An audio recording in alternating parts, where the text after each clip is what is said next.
২০২৬ সনের ডিসেম্বর মাসের মধ্যে শেখ হাসিনা বাংলাদেশে ফিরবেন, এরকম একটি লিখিত সাক্ষাৎকার তিনি আন্তর্জাতিক গণমাধ্যম রয়টার্সকে দিয়েছেন। আর তার সেই সাক্ষাৎকার ছাপার পরই বাংলাদেশ এবং বাংলাদেশ সংশ্লিষ্ট আন্তর্জাতিক অঙ্গনে রীতিমতো তোলপাড় শুরু হয়েছে। তার পক্ষের এবং বিপক্ষের যারা লোকজন রয়েছেন নানা রকম কথাবার্তা বলছেন। বিশেষ করে পক্ষের লোক যারা আছেন তাদের মধ্যে এক ধরনের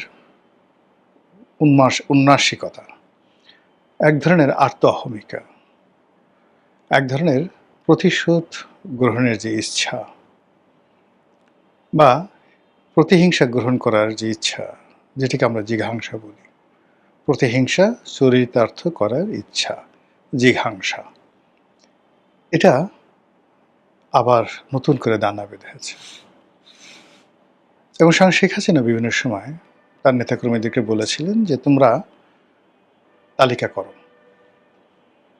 যদিও সবাই বলার চেষ্টা করছেন যে এটা রাজনৈতিক একটা কৌশল, তারপর নেতাকর্মীদের থেকে চাঙ্গা রাখার একটা কৌশল, যেখানে তিনি নিজে বিদেশে পালিয়ে চলে গেছেন, সেখানে বাংলাদেশে যারা পালিয়ে আছেন তারা পালিয়ে থেকে তালিকা করবেন, এর সে হাস্যকর কোনো বিষয় নয়। এ ধরনের সমালোচনা হয়েছে বটে, কিন্তু সবাই জানে যে প্রতিশোধ গ্রহণ করার ক্ষমতা শেখ হাসিনার কি পরিমাণ আছে।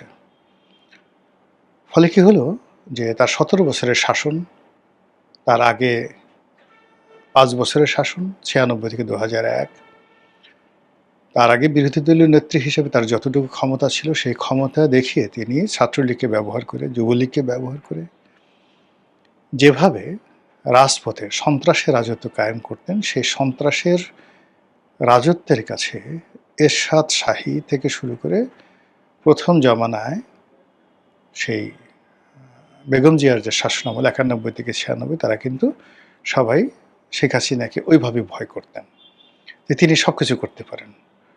সেই বাসে গান পাউডার দিয়ে মানুষ মারা, ককটেল বিস্ফোরণ করানো, বিশ্ববিদ্যালয় অশান্ত করা, ছাত্রলীগের বাহিনী লেলিয়ে দিয়ে প্রতিপক্ষকে ঠ্যাং ভেঙে চুরমার করে দেওয়া ইত্যাদি নানা রকম কর্মকাণ্ড তিনি করতে পারেন এবং তিনি করেছেন। এটা তার প্রতিপক্ষরা মনে করে। তো সেই কারণে তার ফিরে আসার যে খবর, সেই খবরে ভয় এবং আতঙ্ক, তারপর তুষ্য এবং তাচ্ছিল্য সবগুলো একত্রে মিশে একটা বিকৃত অবস্থা হয়ে গেছে। মানুষ হাসতে গিয়ে অনেক সময় দেখবেন না যে ছোট বাচ্চা ছেলেরা মানে অনেক সময় হাসতে গিয়ে কেঁদে ফেলে, আবার কাঁদতে গিয়ে হেসে ফেলে।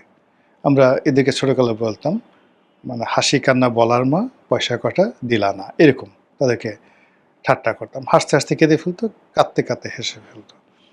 এখন শেখ হাসিনার আসার খবরে বিরাট একটা শ্রেণী হাসতে হাসতে কেঁদে ফেলছেন, কাঁদতে কাঁদতে হেসে ফেলছেন।